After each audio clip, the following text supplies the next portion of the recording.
Cammy White and Juri Han, two women forged by the same dark hand, shaped by the twisted influence of M. Bison, but defined by contrasting paths.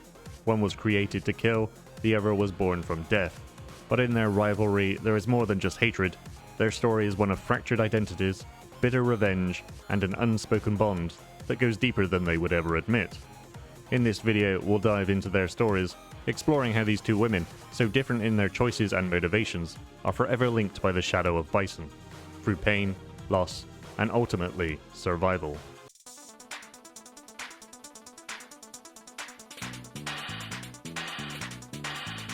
Cammy's story begins not with a choice, but with an order. A clone, a weapon, a doll, created by Bison to serve, her existence was meant to be nothing more than a mission. Obedience was all she knew, until something stirred within her. A crack in the programming, a spark of humanity. In the Alpha series, we first meet Cammy as a cold, precise killer, executing Bison's will. She has no sense of self, no family, no past. But that begins to change when she comes face to face with Dulzim, a mystic yogi. Through his guidance, she experiences something unfamiliar: emotion. It's the first step towards breaking her chains. Bison sees this awakening and deems her defective, and sends Vega to retrieve her. During their confrontation, he calls her a guinea pig, no longer needed.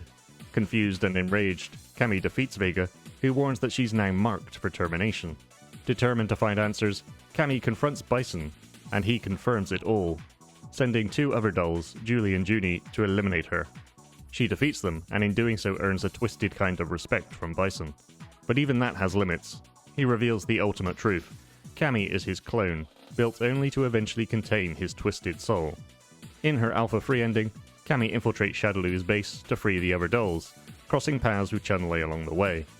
The base explodes, and Cammy awakens injured, with no memory of what had happened. She's taken in by Delta Red, a UK Special Forces unit. By the time of Super Street Fighter 2, Cammy has a new life, but old ghosts remain.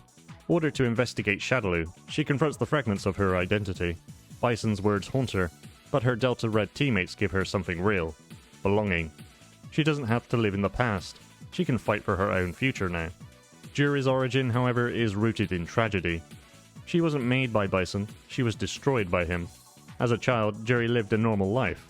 A loving family, a brilliant Taekwondo prodigy. Her father was a prosecutor investigating Shadaloo, and that made them targets. They came for her family, they murdered her parents, they took her eye. And in that moment, the innocent girl died too. What replaced her was fury.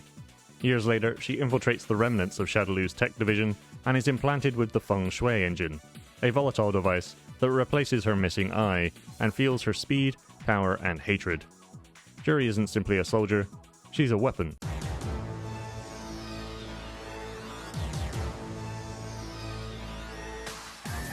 Juri doesn't seek justice, she doesn't want peace, she wants chaos. Her vendetta against Bison burns bright, but not for noble reasons. She wants to tear down the world that tore her apart. Every fight is an outlet, every victim a target for her wrath. She doesn't even spare herself. By Street Fighter 4, Juri works under SIN, a splinter faction of Shadaloo. Following a brutal test run of the Feng Shui engine, during which she incapacitates Chun-Li, she's sent to capture Bison's dolls under orders from Seth, Sin's leader. Juri easily defeats the 12 mind-controlled assassins, and is preparing to leave with them when Guile and Cammy arrive. They try and stop her, but fail. Juri taunts Cammy, reminding her that she too was just another mindless doll. Their clash leads to a dramatic airship battle where Juri sends a trolley flying towards Cammy, with the unconscious doll Junie strapped to it. They crash out of the ship, but survive after falling into the snow. While Junie lies in a coma, Cammy continues her mission, uncovering details of Sin's Bleach project, an experimental bioweapon. When she finally finds the data, Sea Viper arrives on the scene, an undercover CIA agent also looking for the same data. Cammy doesn't want anything that could cause further harm to go out into the world though, and deletes the files. When Cammy returns, Junie has awoken, suffering from amnesia, something Cammy understands all too well. She promises to help Junie recover. Meanwhile, Juri tracks down Seth. He's been defeated by Bison, and Juri mocks him for his weakness, crushing his tandem engine and leaving him for dead. But not before revealing that she has been playing both Bison and Seth against each other, partly for her own amusement, and partly to see who would fall. Sometime later, she challenges Bison directly, but is swiftly defeated. He rips the Feng Shui engine from her eye, leaving her broken and powerless. But Juri isn't one to stay down. She finds her way back to an abandoned sin base and installs a more unstable version of the feng shui engine. A woman named Helen makes an appearance and reveals that she's made Juri an offer. What that is unclear at the time, but Juri, queen of chaos that she is, eventually accepts. Cammy, on the other hand, is focusing on saving the dolls, and in Street Fighter V she uncovers Operation Chains, a plan involving the dolls in a new scheme. Back in London, Cammy reunites with Juni, who has not only begun recovering her memories, but developed a similar affection for cats. Suddenly, Vega strikes from the shadows. It's not simply an ambush, it's a reminder, a symbol of the past that refuses to die quietly. Shadaloo is very much active, and the fight is far from over. In that moment, her mission sharpens into something more personal. Saving the dolls isn't just a duty, it's redemption. A way to make peace with the life that was stolen from her and her sisters. Unbeknownst to Cammy, someone else is watching from the dark. A familiar presence cloaked in menace and curiosity. It's Juri. Whether she's waiting to strike or stir more chaos, it is unclear. Later in the dense heat of Brazil, a ghost emerges from Cammy's past. DeCapri herself, a fellow doll, a sister. After being forced to fight her, Cammy rushes to her side, determined to shield her from further harm. Then the unthinkable happens, and Juri intervenes. She swoops in with her usual flair and ferocity, overwhelming the threat and pulling both Cammy and DeCapri from the wreckage of the encounter. When the authorities arrived, it was Juri who ensured their escape. But make no mistake, it isn't mercy. Not exactly. Juri makes it abundantly clear she's not here to play the hero, and mocks Cammy for her sentimentality for clinging to her sisters like fragile dolls in need of saving. To Juri, strength means cutting ties and letting the past rot. Cammy's compassion is laughable. Or is it? There's now something strange in Juri's demeanor, something unsure. It's not quite mockery, not quite contempt. Minat, the young fortune teller gifted with glimpses beyond the surface, picks up on this. Shown in her win quote against Juri, she senses a loneliness with the sadistic spider that runs deeper than hate, a sorrow so buried it bleeds through the cracks of her smirking facade. Perhaps Juri's cruelty is a shield. Perhaps every taunt, every strike, every chaotic grin is a defense against a pain too vast to name. This is demonstrated again later in the final assault on the Shadaloo base. Cammy is struggling against Vega, and Juri brings along a recovering DeCapri, who has insisted she wants to help her sister.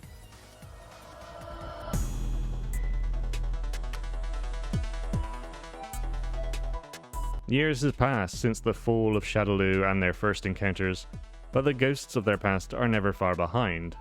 In Street Fighter VI, Cam is free of Bison, free from the programming that once bound her. But she still carries the weight of the dolls. She fights for their forgotten future. She's made friends, found moments of joy, and even experienced peace. But peace doesn't erase the past. It only changes the fight. She has a family to protect, and is ever vigilant should Shadaloo or a new threat surface. But now her sisters are there to remind her she is not alone in the fight. Juri, on the other hand, remains as wild and unpredictable as ever. She has no interest in redemption, no desire to change. She is a force of destruction, constantly seeking to feed the hunger of the feng shui engine that powers her. But as Bison's influence fades from the world, what is left for Juri? What happens when there is no more revenge to seek?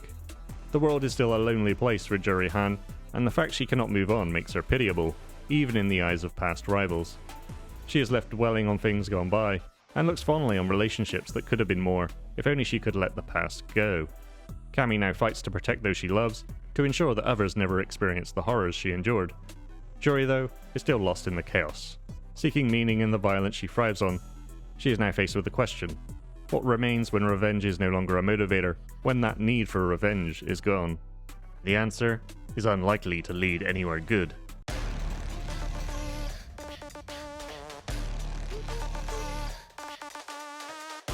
Cammy and Juri, two women born of Bison's darkness, two women who chose to walk opposite paths. One seeks to protect, to heal, and to give a future to the lives Bison took. The other seeks to burn it all, to watch the world crumble under the weight of her rage. But despite their differences, they are bound by the same fire, the same painful, unyielding connection to the monster who created them. They are reflections of each other, distorted and shattered by pain. Cammy fights to remember who she is, while Juri fights to forget. And in that contrast, they are forever intertwined. Their story isn't just one of vengeance or redemption, it's about survival, and what it means to carve out a future after the past has already tried to destroy you. Cammy and Juri's story is a reminder that even in the darkest of circumstances, there is always a choice.